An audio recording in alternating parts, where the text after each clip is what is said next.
Hello, you're listening to Journey into an Unknown World, and I'm Professor Margaret Rogers Van Coops. I like to be called Dr. Margaret. I always think Professor sounds a bit too stuck up. Anyway, here I am once again on my show, and I'm glad you've joined me.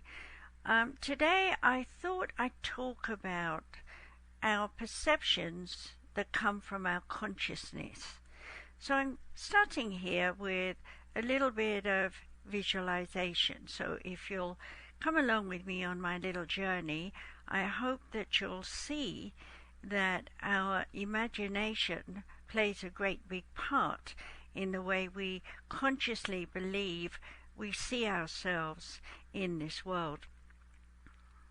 So let's start with fear.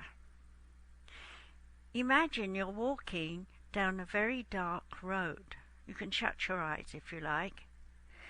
And you know there's a few street lights further down the road, but this particular part is dark. And as you walk down this road, there's a part of you sensing anyone behind you. You may feel your back tingling a little, a sense of nearness of some presence. And you may feel scared and hurry on a little faster, hoping to make the light where you'll be able to look around and see if there is in fact someone following you. And, of course, when you get to the light, you look around, there's no one there. How much of your imagination has set your body to feeling? Let's stop here a little bit while I explain it. Our bodies are sensory, and the back part of our body is where we use our psychic sensory perception to feel something is close. Why? To protect ourselves, to survive. After all, we don't want to be harmed. But why should we think in the first place that just because a road is dark, that there is danger there? Well, the truth is we've learned it by watching other people's movies, say a movie that's a suspense thriller, or maybe you've heard a tale where someone was actually walking down the street and someone robbed them of their purse or their wallet. Or perhaps you've seen violence on the TV, in the news, and you're thinking that could happen to me. You see, we're very impressed by what we see as well. So let's now try a little other experiment and see what happens when you use your eyes instead of just the back of your body. I'd like you to find a spot somewhere in the room, something you can focus on. And when you focus on it, I want you to see if you can still your mind, not think about anything. While I'm talking, you can listen to me, and that is a distraction too. However, I'm asking you to let my mind be in the background as I talk about the kinds of things you could see. In your mind's eye, you could say that you have a vision of yourself at work. And everybody is busy, and you need help. But no one has free time now, because the pressure of everyone getting their work done on time is immense. Who do you go to? Who do you ask for help? Are you praying? Are you wondering if God is listening and going to send you some help? Are you rationalizing that what you see in your head is a load more work to do and you just don't know how you're going to get through it? And in your imagination, there's piles of files, loads of things on the computer to do. Are you stressed? Are you feeling stressed right now? Visualizing what tomorrow could be like at work? Or perhaps your mum, and you have to get up really early and make sure that everyone is fed, clothed, pushed off to school, work, and you are left alone finally. Aha moment, only to start running all sorts of visionary ideas. like seeing the laundry in a pile, or looking around at the dishes and telling yourself you hate washing dishes, shoving them all in the dishwasher if you're lucky to have one. You see, every little thing we do is a memory of times before. We're comparing what we've seen, and when we compare what we've seen, we come up with a conclusion which may or may not be right. For example, many years ago, I was visualizing that someone was going to knock on my door, yet I wanted to go out. I had some important things to do. So I waited, frustrated, looking out the window, seeing if their car was coming, sitting down, maybe making a cup of tea, doing all sorts of things, only to find they didn't turn up. I've wasted an hour waiting. My mind has been rushing around thinking, what's happened to them? Maybe they had an accident. Or perhaps they got stuck in a traffic jam. Or maybe they got lost. Then I start to worry. Maybe I didn't give them enough information. I'm visualizing the train, the station, the cars. Whatever it is that I'm thinking, I'm seeing it in my mind. So my conclusion at the end of that process was to say, oh well, give up. It's beyond my control. I hope she'll call me and let me know later. So off I go out, do what I have to do, get home to find her waiting on my doorstep. Where were you? Waiting for you? You didn't come? Oh, but we were supposed to meet at 2, not 12. Ah, now I look foolish. I've made a visual mistake. I didn't check things. Now I don't feel so good. I'm embarrassed. I wish that I had foreseen that I should have checked and double-checked my diary. That's just one predicament that I had many years ago. Of course, we all have our own mindsets, and we all want to make up our belief systems with visions and with feelings to come to a conclusion that feels comfortable for us. Of course, when the idea is comfortable, then we expect everything else to fall into place. But you see, we're not in somebody else's body, seeing their visions, feeling their feelings in their body, wondering what they should be doing all the time. Unless, of course, we're psychic. I, of course, have been psychic my whole life. So, in that particular instant where I'm talking about, I had this overwhelming feeling there was some kind of danger. I didn't have a cell phone in those days. I couldn't call her if she was on a train or in a car. So I had to wait patiently, and wait I did, and she didn't turn up, and so I went out, and she turned up later. Well, there's something to say for cell phones today. Excuse me. But you see, all this communication's so easily to do now doesn't help us very much, because they're very short messages. I'm late. I'm on my way. Or maybe traffic jam. Held up, frustrated. Okay?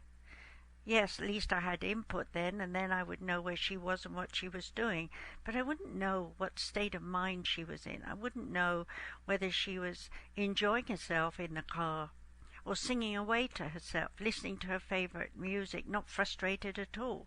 But if she said the word frustrated, then my mind would go into comparisons, wondering how she felt, and was it the same as the way I felt, so that by the time she arrives, I can identify with her state of awareness and try and be a comfort. But what if I'm frustrated still? Supposing I'd gone out and nothing had gone well, and I've come home with wasted time yet again elsewhere. Now, I might be angry. And if I was angry, it might be hard to be empathetic and sympathetic to my late arriver. who in her opinion is on time. Well, we could get into an argument about it, couldn't we? We could be throwing off absolute, dialogues of discomfort and distress. Or we could take a deep breath and then say, oh dear, well, we made mistakes, but here I am, here you are, let's go inside, have a cup of tea, and do what I thought we were going to do 2 or 3 hours ago. Well, even even when we have someone who is close to us, there are these kinds of times when we're more familiar with people that we decide that we expect them to understand our various states of emotion. And all the while that we're getting fearful, angry, frustrated, our aura is starting to change colors. It's starting to have more red in it. Red is the color of anger. It's starting to have a darker blue in it because this is the color of thoughts. And it's starting to have more darker green in it because this is the color of nervous system.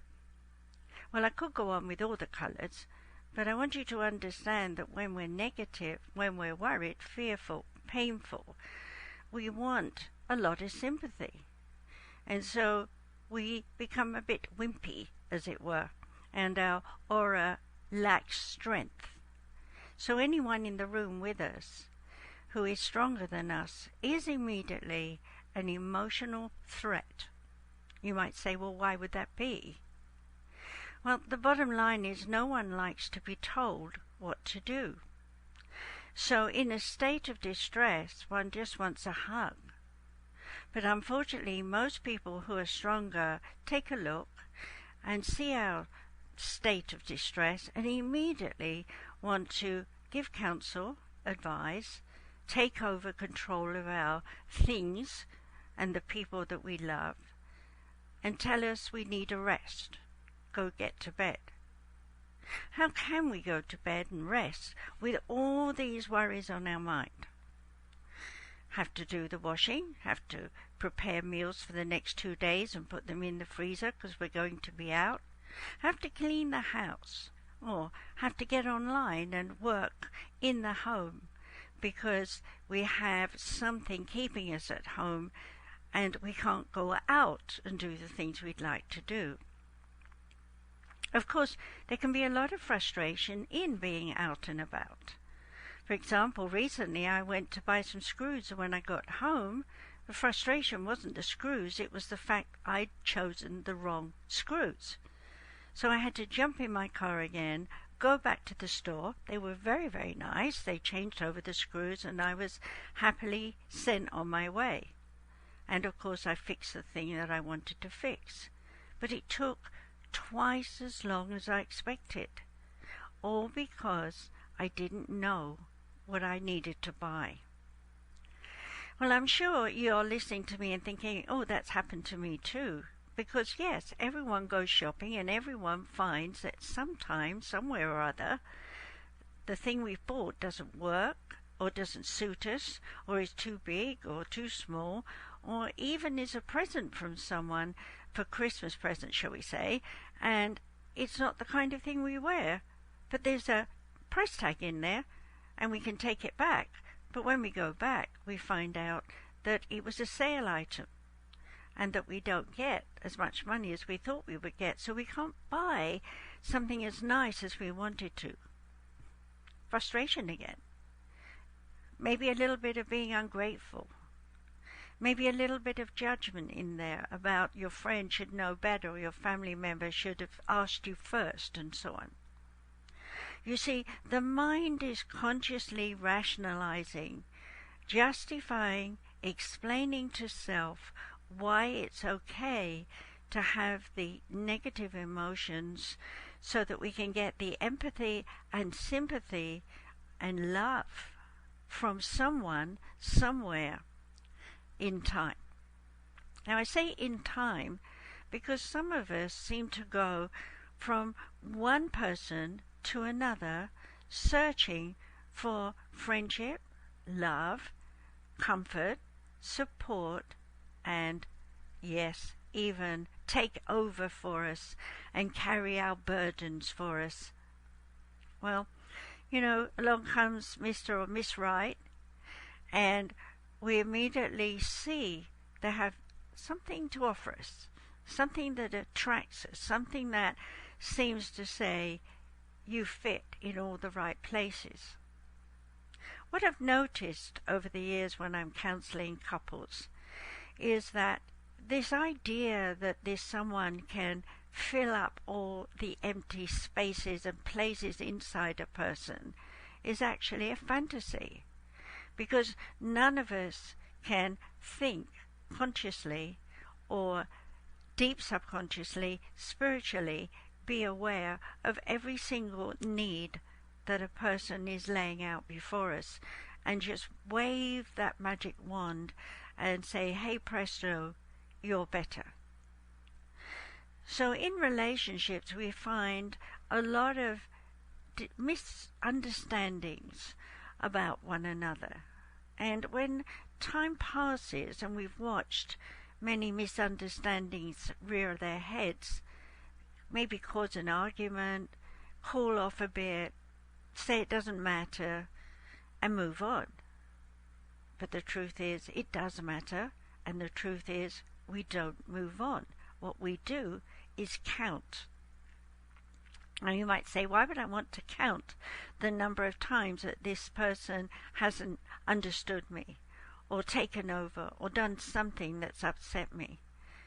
Well, the bottom line is, consciously we don't really know how many times, but the subconscious has stored every memory of every time that individual person has in some way let you down. And though you may say it's happened hundreds of times, it may be an exaggeration, to you it feels like 100 times. And if you could actually recall every little itty-bitty thing that that person has done under your category of not filling my spaces, my holes, helping me get rid of my stress and depression, then you probably find it's thousands of times. But the truth is, no other person can fix us. We have to face our own horror stories that we create within our conscious mind.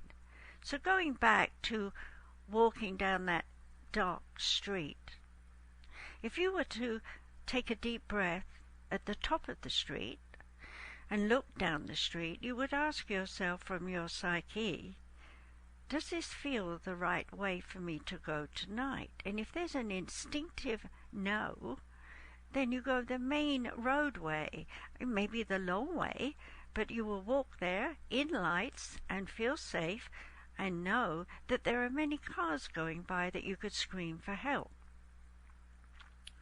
Of course, the rational mind can push that idea away. For example, I'm late, I have to hurry, I need the short trip, I'll go down this dark road. Well, it's your choice. And if there is someone lying in wait and you were right, then you've ignored your psyche. You haven't listened to your spirit self, which lies in the deep subconscious part of your brain, right at the back. And so, no one's to blame if something happens to you, because you've knowingly ignored your own warning, and you've gone that way, and you set yourself up to go through that experience, knowing it will teach you something incredibly useful in your future that you may use, for example, as a teacher, a coach, a counselor, or even a priest. Let me now talk about the inner sense of knowing.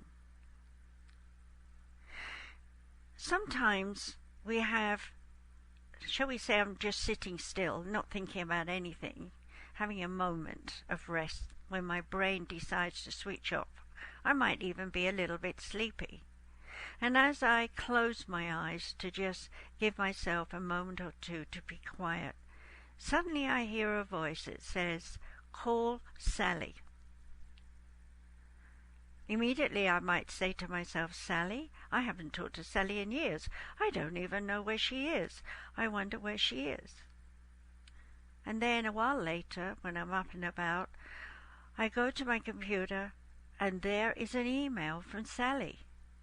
And Sally is saying, help, I need help.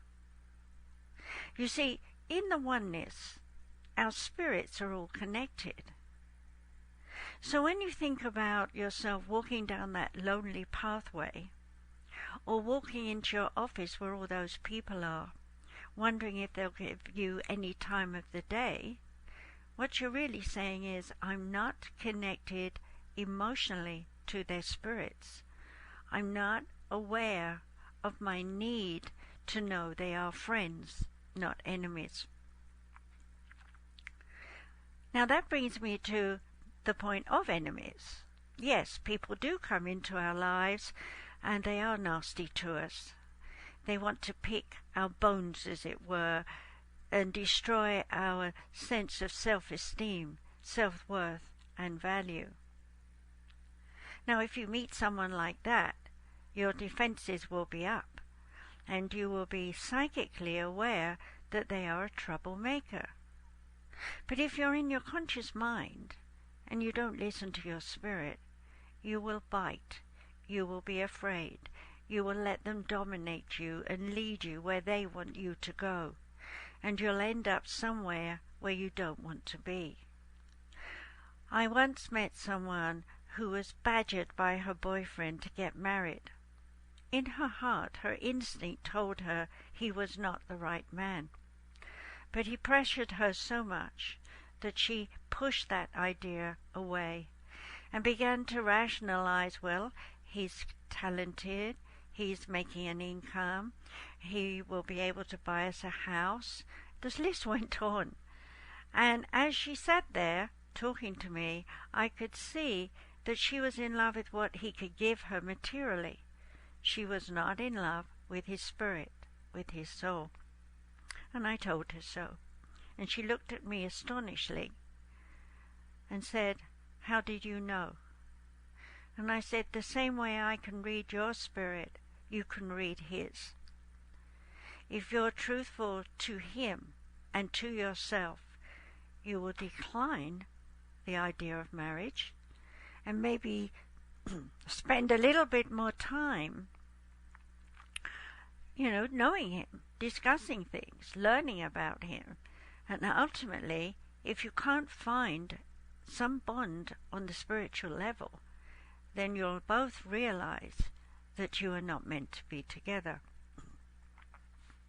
What followed was rationale about engagement rings and looking at houses and all these material things, and she felt that she would be letting him down if she said, no, I won't marry you. And I said to her, isn't it better that you hurt him a little now than hurt him a great deal when maybe a baby's arrived and you want a divorce? And she looked at me and she said, I had the dream that I was going to divorce him if I married him. So I said, see, your instinct was telling you. That's your spirit coming into your dreams, telling you your truth.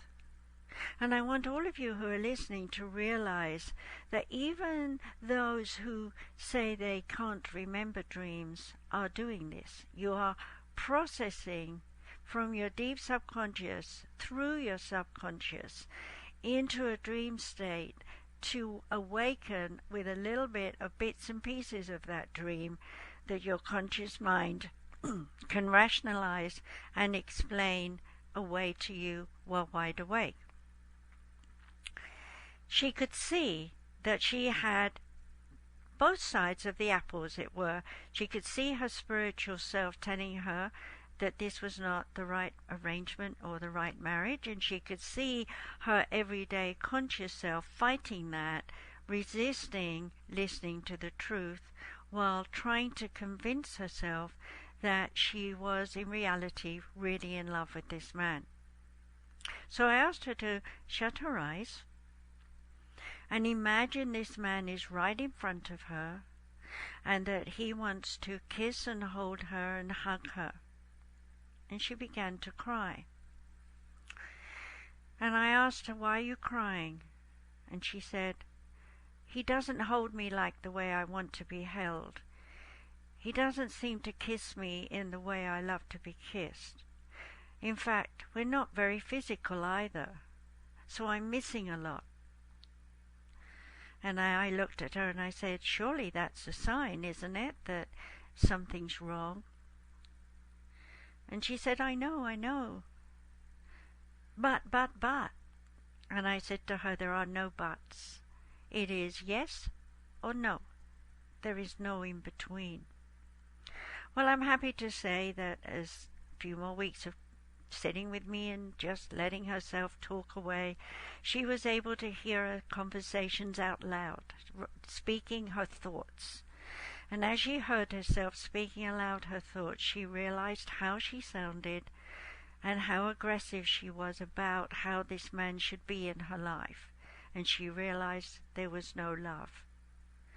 And without a hesitation, she just jumped up and said, "I have to leave. I have to tell him the truth," and was out the door before I could even stop her. Well, I didn't see her for a long time, and then out of the blue she called me, and she told me that she had ended that relationship, and soon afterwards she'd met this other gentleman who was perfect in every sense of the word, and her. In other words, they thought alike, they felt alike, but they had a different point of view on everything. And now she was asking me, how do I learn to see his point of view so that I can understand everything as though I'm inside him? I said to her, "You're not supposed to do that.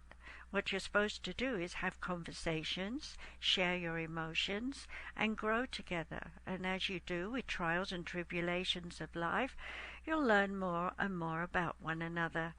And that is the meat that makes a marriage last." Well, over the years, I have to admit, I had to learn all this the hard way. Studying psychology and psychiatry is one thing, but putting it into practice is quite another. And in my early years, I married too young. I had 2 babies that I love dearly, and no regrets there. But I went on to marry a second man immediately, and 2 more children, and 1 more divorce, until I met Stephen Van Coots, my husband of 37 years, who recently passed. We weren't alike, but we were very interactive.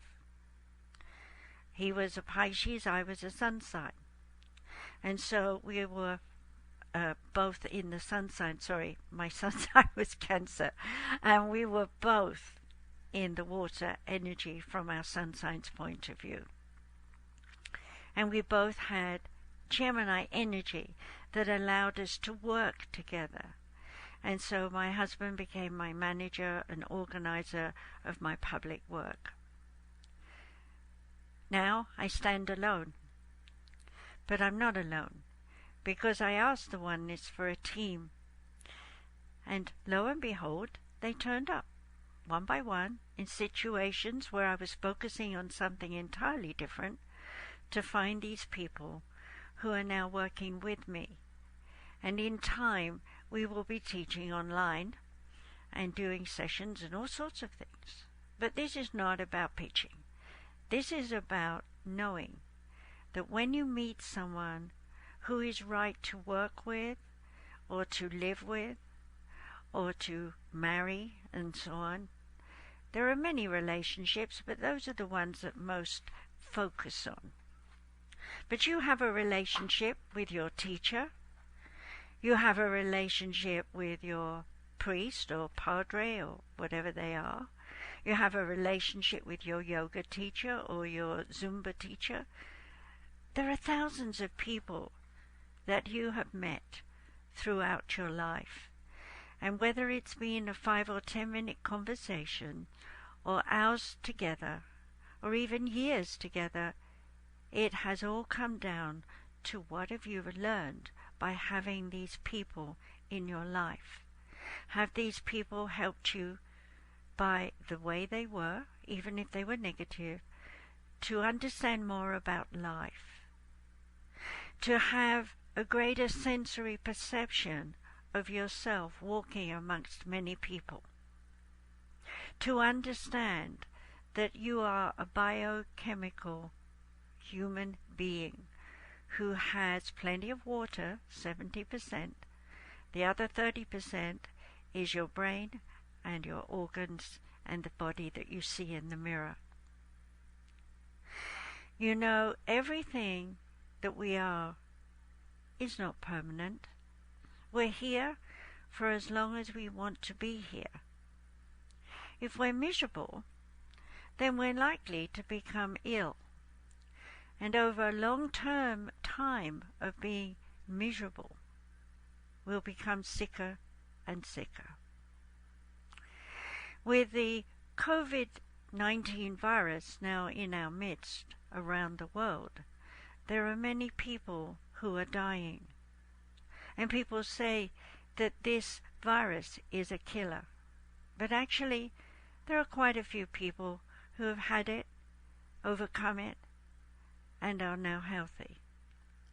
It is not a killer. What is a killer is a bad digestive system. Most of the people who died had kidney issues, liver issues, spleen issues, stomach issues, bowel issues, and then heart issues. So what are we saying? Throughout their life, they may have stuffed their mouths with lots of food that was bad for them, just as comfort food, and the digestive system has gone out of whack.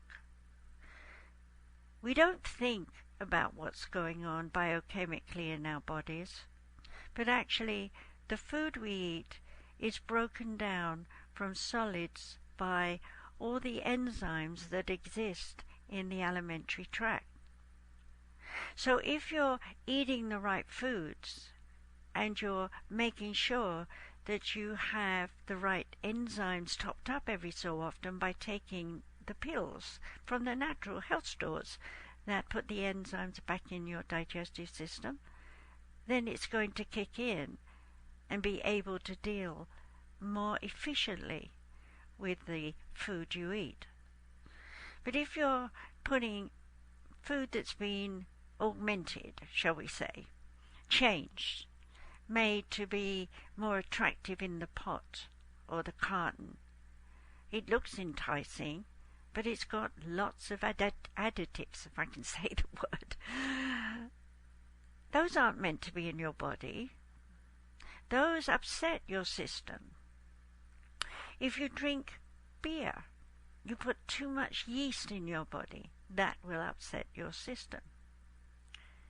If you take street drugs, of course you know what's happening there. Everything goes haywire. So how can you expect to have a very positive attitude about yourself and the world if you're not feeding yourself correctly? When I look around at the Americans here, I see people who are approximately 100 pounds overweight. That is a lot. And when I see someone who weighs 350 pounds, that's a death walk. Your poor heart is straining away to help you walk, to talk, to sit, to stand. Surely if you're listening to this, you now realize that your brain has been filled with so many little events in your life where you have been afraid, worried, anxious, where you have been jealous, angry, where you have been lonely, lost, and miserable, where you have been mentally and emotionally disturbed to think that everyone's against you, or where you have actually become mentally ill and have needed to be taken off drugs and helped to recover to find the real you. So why would you want to harm yourself so much? Why would so many thousands of peoples in this planet want to suffer so much? Well, the truth is, they are all examples of what not to do. And those of us who are aware are looking on them and saying, why don't they eat the right foods? Why don't they see they don't need to be miserable? I need to help them. Well, I'm guilty. I've been helping a lot of people for so many years in my life. In fact, since I was born, in truth. I was a child healer, an adult medium, and then a nurse, a doctor, and now a professor. And still, I'm helping people. But I don't carry them. I don't worry about them. I don't make them do what I want them to do. I don't expect them to rise to a certain level at my beck and call. I allow them to find their own way by suggesting, offering some kind of alternative way to think and feel about a situation. You know, we're all capable of that. A friend of mine said, I wish I was as psychic as you are. I would love to be a counselor. And I immediately said to her, you are a counselor. You are channeling. You don't have to know you're psychic. It is part of your consciousness. Well, a few days later, she was in a situation where a person needed counseling. And she said, it just poured out of my mouth. I just knew what to say.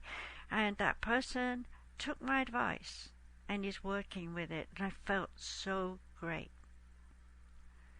I want you to know that if you choose to come out of the darkness into the light, then you will find that you are inspired by your spirit guides, even if you do not know they're there, to impress you with something you're looking at and something you're listening to, and maybe something that you feel deep inside that is like a calling to awaken, to be different. When we know we want to be different, it's kind of scary. You know, people say, I can change in the blink of an eye. But the truth is, it takes a trauma or a great revelation for that to occur. And they do happen, and they're wonderful when they do. But either way, they're traumatic in the sense of change. We are all encoded with a soul structure coding that gives our DNA the programming that we need in order to survive in this world. Science has come a long way since I was first a nurse. Technology has made it easier to see inside the body through sound resonance and through X-rays, where they use light and radium therapy. There's so much that has come forward from the days when I was born. And in another generation, there will be even more. One of the things I was enjoying on Star Trek was watching how the people, whoever they were harmed in some way, and they would just grow a new leg, put on some equipment that stimulated all the cells to repeat and regrow their system. How would they do that? Well, the brain knows how to grow a baby. After all, when your egg, was fertilized by your father's sperm, and you were then activated in a connection to that sperm and ova, now becoming a zygote, sticking to your mother's womb. At that point, you're not in the body. Your spirit is not there. You are just saying, aha, my body is being prepared for me. And when the quickening comes at 3 months, That's when you would have joined and given your coding to the baby inside so that you could integrate the coding of your mother with your own. And once that is done, you will start to come into the body from time to time, rest with your mother, and absorb all your mother's nature, her fears, her anxieties, her worries, her greatness, her beliefs, her joys and pleasures, all of it is absorbed into the cells of the baby as it grows. So when you pop out of your mother, you are a miniature mum. After all, you've got to have somewhere to start. And when that happens, and mother holds you, then you are embraced by her aura. And that stimulates your aura to expand. It expands in unconditional love. Love for your mother, love for your father, and anyone else that is going to be a part of your life. Of course, at that age, you can't speak, but you can see, and babies can see auras, because they're using their spirit consciousness inside that little body. And if someone holds a baby and the baby starts to cry, it's saying, I don't know you, I don't feel your energy as I felt it with my mom, put me down, let me be with my mother. We all want to feel safe, even when we're that young. So, if you feel that you have been in a state of rejection about yourself, your family, your work colleagues, well, anyone really, then I have a book for you that is available on Amazon called The Rejection Syndrome by me, Dr. Margaret Rogers Van Coops. It tells you all about the soul coding and lots of stories, some good, some bad, showing you the difference even between two people who have exactly the same soul coding. So why aren't they the same? Well, it's simple. Their point of view when looking is in one place, and your point of view when you're looking at something in another place. The thing you're both looking at has a different angle from the view that you are both standing. So while one of you may notice how bright and colourful it is, the other may notice its shape and size. So when you get together later to discuss the item, one may be saying, I don't recall that shape, while the other is saying, I don't recall the colours. Are you going to argue over that, or are you simply going to say, aha, I understand, we have a different point of view. So let's compare and talk about our point of views as to whether we want that item or not. Agreement means you both have reasons where you've rationalized that you can use that item for the good of self and for the good of your partner. With a united front in working together with that item, you probably will achieve a great deal simply because you have bonded over this particular thing and are keen to make it work. Now, if we take the reverse of that and say that two people have seen something in the room and both looked at it and decided they neither want anything to do with it or would ever want to work with it, then of course the item becomes unimportant and is soon forgotten. But what if it really was important to your future, both of you, or one of you, and yet you can't agree at that moment on whether you should obtain it or not, so you leave it and walk away? Don't believe you'll forget it, because you won't. It'll pop into your head from time to time, and even though you may never go back and get that particular item, it may well be that that particular item has prepared you for a better one in the future, where it will be more efficient than the original. Then you'll be glad you waited. So you see, that is a rational consciousness that your mind is going through. But emotionally, you've been feeling the pieces don't fit together right now, but sometime later I might want it, so I'll remember it. So you park that memory, that image, in the subconscious part of your brain. Now, all images are filed away in the subconscious in similarity. For example, if you saw 1,000 child pushchairs, as I used to call them, or prams, today they're called strollers, then you will obviously have many stories to talk about the different ones you've seen, but ultimately the one you really like the best will not be forgotten. And when the time comes and you need to buy one, that will be on your mind, to find something similar or exactly the same.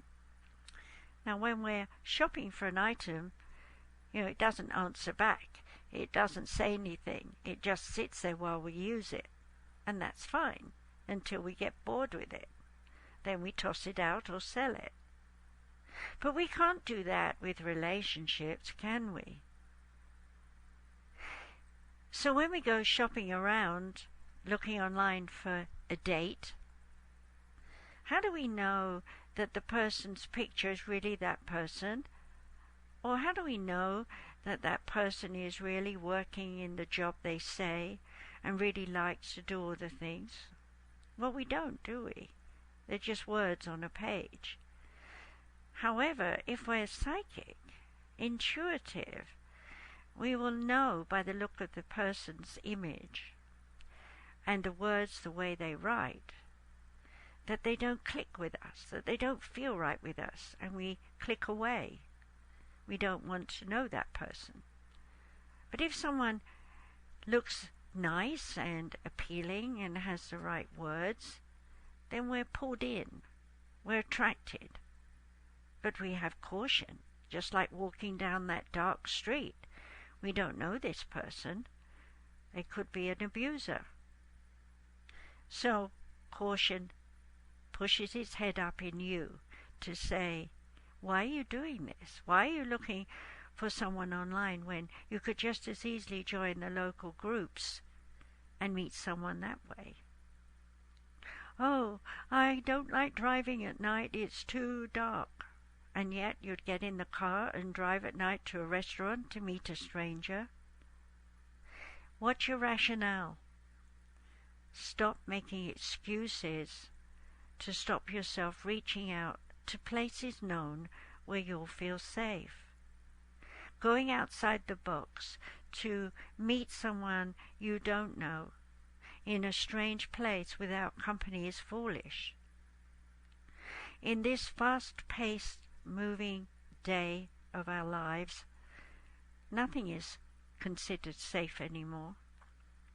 But if we go back maybe to 1200 AD, you probably would have said the same of coming outside the castle or going down to the local tavern. You would still be cautious, carrying a lantern, trying to be very aware with your ears alert, listening for twigs breaking, a highwayman coming your way, or someone lurking to steal your purse and all your valuables, which aren't much. So things haven't changed much, have they? We're still human. We still rely on our 5 senses. So I've talked about sensory perception, where you feel something ill at ease in your body. We call that psychometry. And I've talked about vision, where you can home in on something or see images with your eyes shut, and that's called clairvoyance. And I've talked about hearing voices in your head, maybe your own voice talking to yourself, or it could be the voice of your mother, grandmother, or someone you don't know. That is clairaudience. And if you are now thinking about things you want to eat, smell, and taste, we need to be a little bit like a dog for the minute. Smelling something stimulates the digestive system. Remember, I was talking earlier about the digestive system. When you see that food and it looks really beautiful to eat, does it really mean it's that tasty? And if it is that tasty, does your spirit self say, yeah, but there's something else in it that's not good? You see, an animal will sniff, maybe lick a little, and walk away from food that is contaminated in some way. We are no different. Here's a little example of something that happened to me in Japan. I'd been teaching and it was late at night, about 10 o'clock, and we were on our way home, and both I and my interpreter were starving. So it was a holiday weekend, so we were looking for a cafe that was open, and we found a little Japanese mama and dada, papa, how they say over there, mama and papa cafe shop. And we went in there, and as I went in, I felt this was not a good place to eat. And my friend and I stood there discussing it for a moment, and she said the same. She had the same feeling. But there was nowhere else to eat, and we were starving, so we ignored our feeling and went in and sat down and ate Japanese food. Well, an hour later, while I was home, I threw up. I'd eaten poison. Something in that food was not right. It was off. I'm sure because it was a long weekend holiday, maybe the refrigerator was overfull, or maybe they left the food out for a while. We'll never know. I asked my interpreter if she was sick, and she said, no, I just felt so tired and dizzy. So, you see, even there, our bodies acted differently to what we'd eaten. So there's no rule or regulation as to what you should or should not eat. It's up to you to use your sensory perception to look at the food, to smell the food, to feel the food, and to even, if necessary, listen. After all, some food turns up sizzling and crackling, and others popping and boiling in hot water. Depending the country you're in, there are sounds with food. And if you're bringing all those 5 senses together, smell and taste, touch, seeing, hearing, then you are going to know if that is good for you or not, because your psyche will tell you. A very long time ago, too, when my second marriage, there was a bug going around for the alimentary tract, the digestive system, and everyone caught it in England. Everyone was throwing up, okay, and visiting the potty at the same time. Hard time for everyone. And I was at home in Japan teaching, so I wasn't affected. But I was able to tell the people back home what to do to eat the right kinds of herbs to kill off the bug, to make sure they had chicken broth soup with parsley, sage, rosemary, and thyme in it. It's one of the old-fashioned recipes that has been passed down from ancient Roman times. It is a known fact that these 4 herbs combined with chicken grease will line the system and kill off all the bugs and bring you back to normal. Now, they didn't always just use those herbs. Sometimes they put some other ones in, depending on what else was wrong. I will remind you that this earth in its own way is paradise for us. And as that, we must think about the fact that God the Creator made this place with everything we need. And we've gotten greedy. We want more and more and more. And by chopping down trees, killing off the natural growing herbs and plants that would heal us, making them instead manufactured by elements in a laboratory is not the same. We need to eat natural foods. We're meat eaters, yes, but we don't need animals that have been hit with loads of antibiotics and more grain than their stomachs can hold. We need animals that can run free, that can enjoy their life for as long as they have it. And like the Native Americans say, and the Indians in India, and the Australian people, there's too many to mention, the tribal people, in other words, know that one must honor the life of the animal that you have killed to eat, and to use every part of it.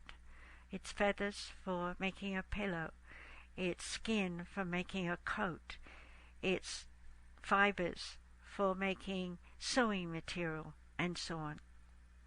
We've come a long way from being nomadic, living off the land. Now we are scientists. We all know so much about science, so we think, but in truth we know very little. I will say here that our next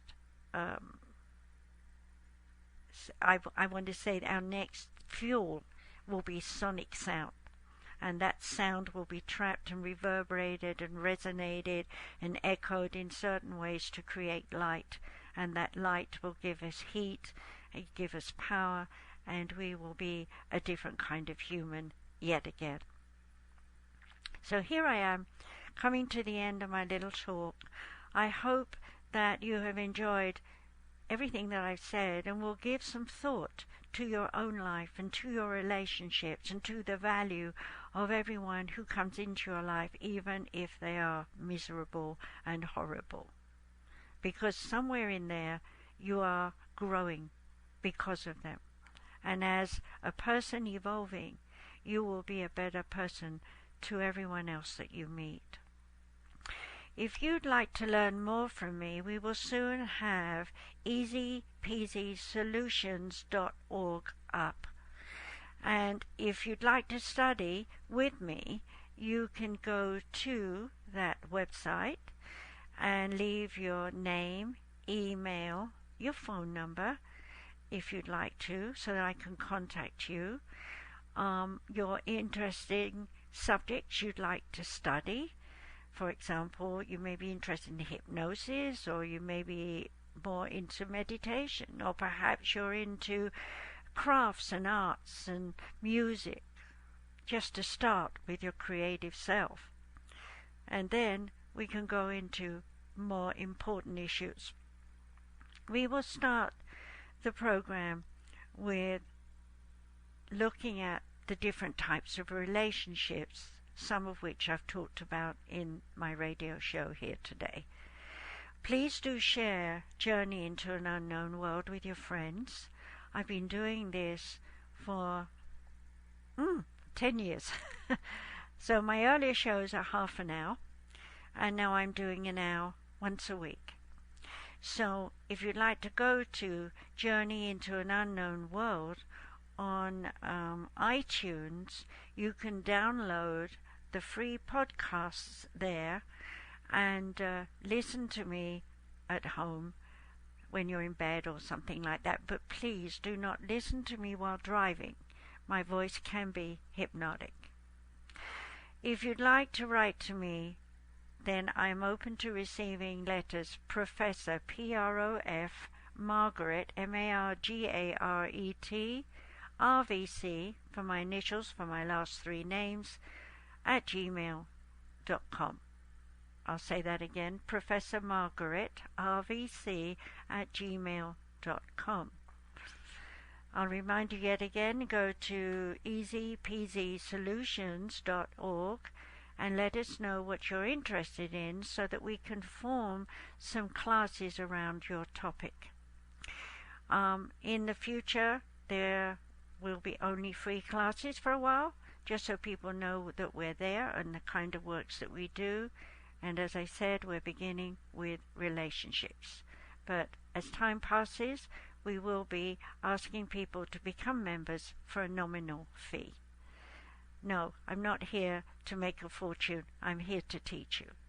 So on that note, I'd like to say, if you'd like to listen to my videos, find me on YouTube, /user/Dr. Margaret, and listen to what I have said there. So please enjoy all the lessons I've made available for you all, and have a wonderful life. Bye for now.